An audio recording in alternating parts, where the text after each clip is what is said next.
लोकसभा चुनाव के बीच गुजरात में अजब मामला सामने आया है।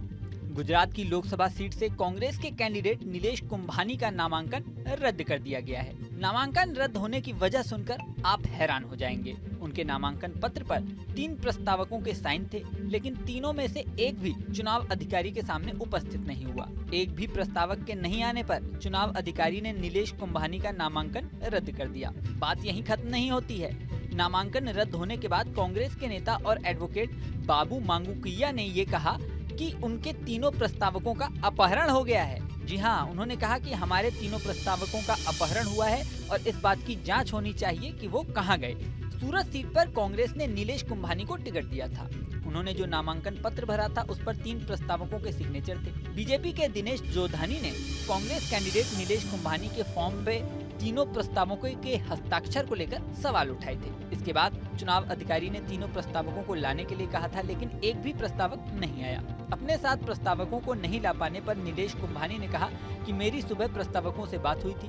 उन्होंने कहा था कि 9 बजे तक कलेक्टर ऑफिस में वो लोग आ जाएंगे। हमें उम्मीद थी कि वो आएंगे, लेकिन सभी के फोन बंद हैं और कोई नहीं आया। साथ ही कुंभानी ने आरोप लगाया कि सरकार की धमकी के सामने सब डरे हुए हैं। कांग्रेस के नेता और एडवोकेट बाबू मांगूकिया ने कहा कि हमारे तीनों प्रस्तावकों का अपहरण हुआ है। चुनाव अधिकारी को जो अभी फॉर्म पर हस्ताक्षर हुए हैं या नहीं, इसके लिए नहीं बल्कि अपहरण की जाँच करनी चाहिए। उन्होंने कहा, हस्ताक्षर टैली किए बगैर फॉर्म रद्द करना गलत है। प्रस्तावकों के हस्ताक्षर सही हैं या गलत, उसकी जांच बगैर किए फॉर्म रद्द नहीं किया जाना चाहिए। यही नहीं, बाबू मांगूकिया ने ये भी कहा कि हमने प्रस्तावकों के अपहरण होने की शिकायत दर्ज कराई है, लेकिन पुलिस की तरफ से अभी तक कोई कार्रवाई नहीं की गई है। हम हाईकमान से बात कर रहे हैं और हम हाईकोर्ट का रुख करेंगे। वहीं इस मुद्दे पर कांग्रेस के नेता असलम साइकिल वाला ने एक अलग ही बात कही। उन्होंने नीलेश कुंभानी पर ही सवाल उठा दिए।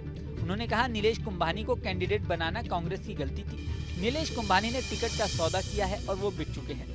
अन्य कांग्रेस कार्यकर्ताओं और नेताओं ने कहा कि प्रस्तावक में बहनोई, भांजा और भागीदार के हस्ताक्षर थे, अब वो मौजूद नहीं हो रहे हैं। मतलब यह है कि नीलेश कुंभानी खुद शंका के दायरे में है और उन्होंने बीजेपी से सौदेबाजी कर ली है।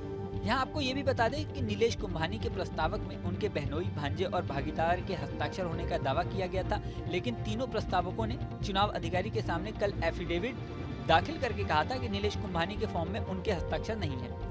इसके बाद से ही तीनों प्रस्तावक गायब है। चुनाव अधिकारी ने कांग्रेस के कैंडिडेट नीलेश कुंभानी के प्रस्तावक, उनके बहनोई जगदीश सावलिया, उनके भांजे ध्रुव धामेलिया और भागीदार रमेश पोल्ला से निवेदन का वीडियो भी रिकॉर्ड किया था। प्रस्तावकों के दावे के बाद चुनाव अधिकारी ने जवाब देने के लिए कांग्रेस कैंडिडेट नीलेश कुंभानी को 1 दिन का वक्त दिया था। कांग्रेस के कैंडिडेट नीलेश कुंभानी अपने एडवोकेट के साथ चुनाव अधिकारी को जवाब देने पहुंचे थे, लेकिन तीनों में से एक भी प्रस्तावक उस समय मौजूद नहीं हुआ। बता दें कि सूरत सीट पर तीसरे राउंड यानी 7 मई को वोटिंग है।